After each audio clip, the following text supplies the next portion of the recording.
Bryce and Richard. We're talking Miracle at Manchester. What a powerful, moving movie this is. What was it like for you guys to see your story played out on the big screen and reliving some of the emotions that you guys went through? For me, it was surreal. Doing it really hit me during the auditions. Like I kind of knew that a movie was in the works before, obviously.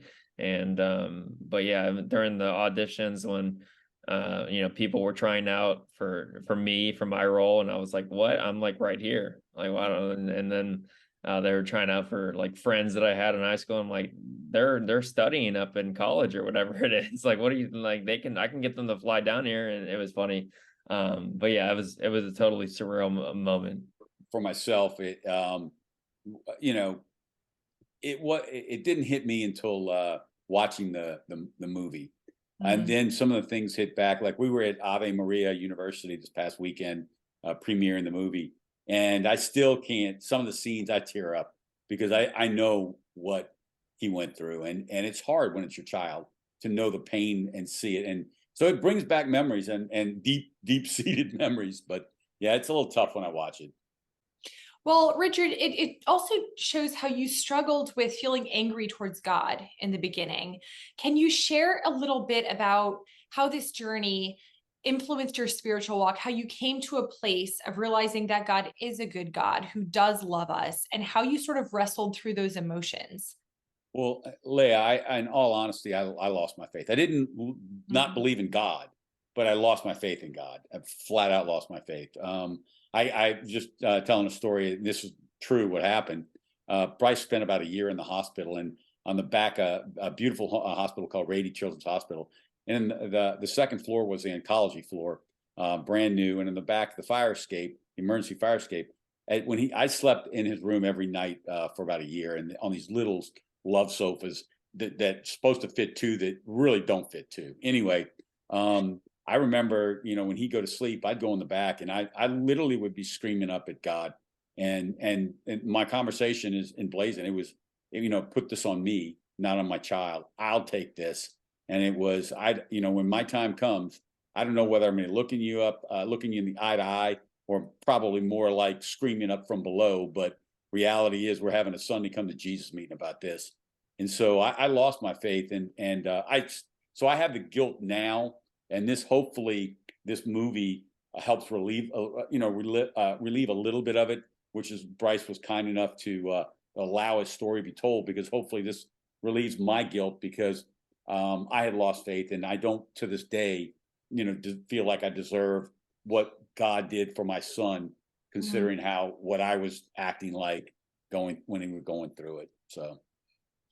But that highlights God's goodness and his grace, right? I mean, you were such a great example of that, about how God really does love us despite ourselves.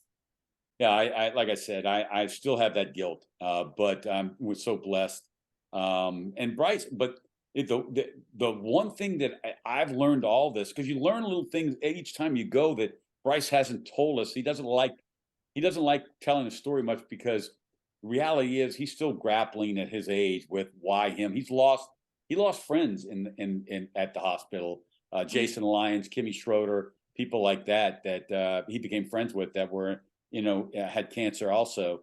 But Bryce said that he never ever wavered. He always knew that he was going to be healed. He only had, at one point at the end, he was given a 5% chance of surviving 5 years out. That's not a very good odds. Yet he knew the entire time that he was and he was going to be healed, which just blows my mind. And then he tells about the story of when the prayer is, and then that'll put goosebumps on you. It literally will put goosebumps on you. Bryce, I want to hear about this prayer that is featured in the film. I want to hear about what enabled you to have this incredible faith. In light of your circumstances, what gave you the confidence? How did you know you were going to be healed? Yeah, I don't know how I knew I was going to be healed. I just felt confident that I was going to be. I don't know. Going to a Catholic high school, and spending that year there, I knew how important God was and how good he was. And so that's what I guess I kind of felt, that I was like, okay, I know this is going to happen. And during that prayer. Just it felt I explain it how the best way I can describe it is when you take clothes out of a dryer, like, and you immediately put them on, you get that kind of like warm embrace, kind of fuzzy feeling or whatever it is. And it felt that same way for me, obviously. But you put when you're putting clothes on, or if it's a t-shirt or whatever it is, it's more of an external feeling, right? And for me, in my case, it was an internal feeling of that warmth and everything. And yeah, that's how I felt during the prayer. But the whole time I was pretty confident from my initial, surgery where they removed the first tumor, that I was going to be good to go. Leah, they actually, that funny little anecdote on that day, the prayer, Bryce, they had 1,600 students, 1,650 students and staff praying over him. And the picture itself, the real picture is so powerful. It's unbelievable, because you see everybody with the hands over towards God. But he gets in the car with his mother and I, and he literally looks and he says, Dad, Mom, you're not gonna believe this, but I got so nervous, I started to kind of sweat. I thought I was gonna pass out. And we didn't know that the healing was happening at that point. And so my joke back, because I'm a big jokester, I was like, well, son, I'm glad you didn't pass out, because guess what? You were the star of the party that day. That day. Everybody was looking at you, so it wouldn't have been a little embarrassing. And then we find out a couple of weeks later that the tumor has shrunk to the tumor that had been growing, it now had shrunk, and they kind of it doesn't work that way, right? And so at that point, it was that we kind of go in the healing. Actually, the neurosurgeon, and is a great guy, Dr. Levy's a fantastic, one of the best. We're blessed to have him as our son's neurosurgeon. But he tells us about that the tumor shrunk like 2 weeks later, and we didn't need to go to Florida. And we explained about the prayer. And this is a guy, and I hope he doesn't hear this, but he has the personality, and they have to, because they have to be detached, right? He's a pediatric brain cancer a neurosurgeon, and so they lose a lot of their patients. Anyway, so the best way to describe his personality is he's colder than dead fish on ice, and he's telling us about this, and he said, look, we can't explain it. We're just happy to tell you the tumor's now the enhancement, they call it, is shrunk to a level where we almost consider him cancer free at this point. And then Bryce's mother explained what happened in the prayer 2 weeks later. This guy started to well up, and I'm like, wait, what's going on here? And I say, Dr. Levy, you okay? And he goes, my kids went to Cathedral Catholic High School. So it's weird. We're just blessed. I don't know what to say. Wow. I mean, I have goosebumps just hearing you two men talk. It's just incredible. Bryce, what encouragement do you want to offer somebody else who might be struggling right now? They might be struggling physically, or they might be struggling mentally. What encouragement do you want to offer them, especially about the providence and the goodness of God? Yeah, I would, going through my struggles, I would say that God's got a plan. It's not always clear, but there is a plan, and let God do what He's going to do His work, and just take it one step at a time. Figure out how you're going to do little things, and worry about the big picture. Let Him worry about the big picture. Absolutely.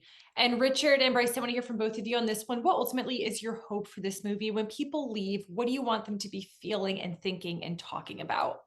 Let me take it first, and then Bryson, you can take the second, because I'll tell you why the movie kind of got done. That guilt on me is huge, because look, when you're screaming up at God about, and I mean literally screaming, and okay, I was cussing a little bit. I admit that too. God, please forgive me.